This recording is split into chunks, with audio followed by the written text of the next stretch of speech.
On the road once again, taking your youngsters behind the scenes with the MLB stars of the game.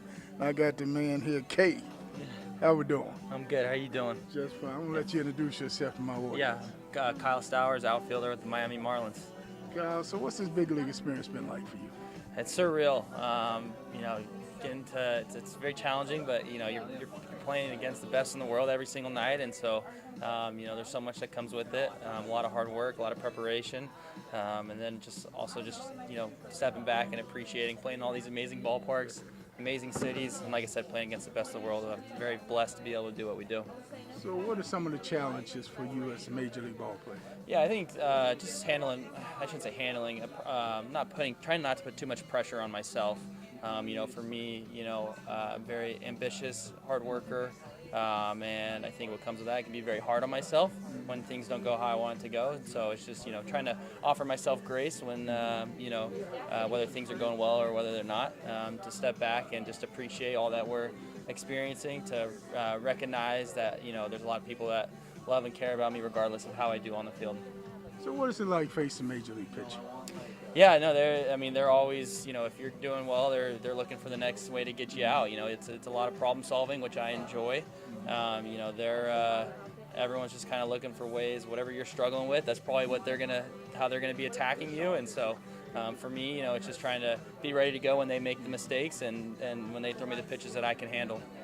Hey, I used to coach high school baseball, coach college baseball. Hey, when guys in high school, you face a pitcher and he got above average fastball, he just throw it by hitters. Yeah. Go to college, you find out you got to have something to keep the hitters off balance. Yep. And, they say we get in behind in the count, sit on the fastball. Yeah. Big leagues, you can't do that on any count, any situation. Yeah, I think just the level of pitch execution on a night-to-night basis is something that is very present here. Guys are able to do what they want to do, so it's very important for hitters to have a plan, to be able to also compete with what you got that day. I think, so many people think that you have to feel perfect every single game that you play in, and then that's just not the reality. There's going to be days where you're grinding and where you got to find a way. My college coach, David Esker, used to say, you got to be able to feel bad at the plate and find a way to get 2 hits. And that's very true. Even major league hitters, they find a way to kind of work with what they got that day. Maury Reels once told me, he said, the curveball sent many major league players home. Now, do you sometimes get up there and the pitchers get you so frustrated, you like, I'm through with this game?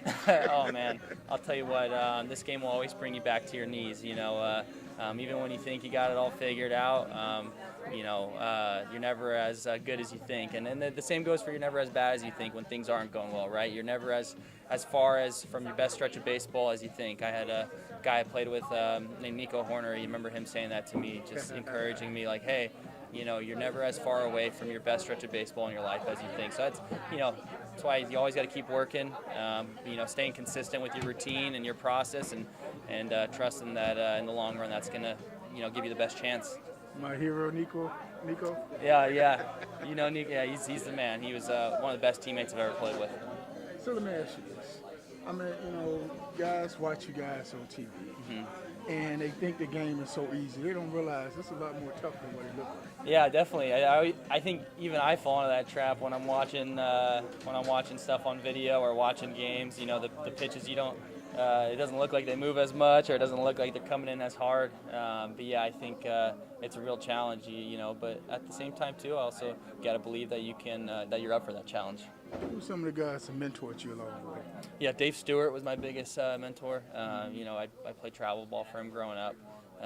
He's probably been my biggest baseball influence. Just someone who was very competitive, played at the highest level, but also just someone who believed in me. Was a great man, someone I really respect. So I'd say Dave Stewart. So what's it like when you watch these guys on TV? Your kid coming up, you're watching ESPN, seeing these guys. All of a sudden you get to the major leagues, you're on the same field with these guys. Yeah, I try to turn them into a faceless opponent. That's something that I try to do. It's about the ball, right?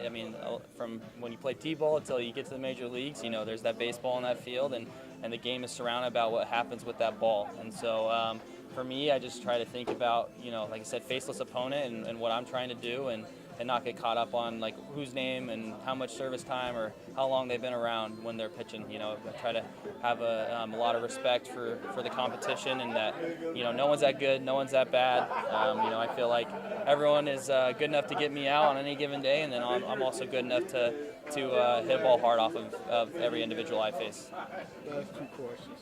I mean, do you pinch yourself sometime like, wow, I'm really in the big leagues? Yeah, there's a couple of those moments. I think like the first time you play at Fenway Park or Yankee Stadium, and you're just like, holy cow, man! You just, so many times where you're watching, those games, those ballparks, and like playoff games, big moments, and so I think there's a number of times where it's like, man, like I'm just very blessed to be doing what I'm doing. God has me here for a reason, still playing, so I'm very grateful for that, and just trying to take it day by day. So does the fan come out of you sometime and you look across the field and you ask the guy for his autograph? I haven't quite gotten to that point yet. I feel like I'm still a little bit in the phase of my career where I'm trying to establish my feet a little bit more, and then trying to keep my head down. But I think you're right. I think it's okay to do that sometimes. Maybe when I get on first base for a hit, whether it's like Bryce Harper or Matt Olson. I remember the first time I played against the Yankees and I got on base, and Anthony Rizzo was chatting with me, and stuff like that's really cool. I think anytime someone that has been playing for a long time, when they say my first name, I think that's pretty cool. Well, since you brought that up, I'm going to slide another question. What kind of stuff do y'all be talking about on the field to each other? Yeah, you talking about with the other team when you're on first? Yeah, you're usually just saying, hey, how you doing how you doing? Swing it, stuff like that. Just quick check-ins, where you from, very, very casual. You don't do no trash talk? Old dog did a lot of trash talk. Yeah, I believe that, yeah. For me, I'm not a big trash talker in this game, because it'll the game will humble you quick. So I try to just focus on the next pitch. All right, last question. Every kid's dream of playing in the big leagues. Yeah. Get that call, you're going to the big leagues. Walk in the locker room for the very first time. See your uniform hanging up. What's that feeling like? Oh man, it's special. I think it's kind of like your baseball career up to that point kind of flashes before your eyes a little bit. You think about. For me, I think about when I was a kid and I dreamed of being in this position. And then lately I've been trying to think about, how I'm going to feel 20 years from now when I'm done playing, So I try to think about how I'm going to miss it. I think, sometimes with, like we talked about earlier, with the stresses or, pressure or challenge that the big leagues can bring, that, you forget that you're going to miss this, and so I just try to be appreciative for the fact that I'm in it and enjoy it, because whether we enjoy it in the present or not, we're going to miss it. Did you cry? Did I cry?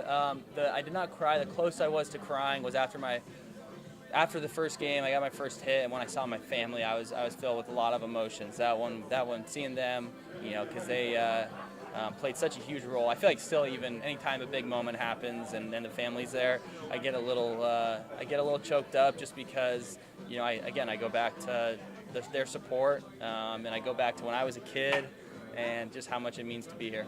Did Mama cry? Mama will cry, yeah. But she'll also smile too. Yeah.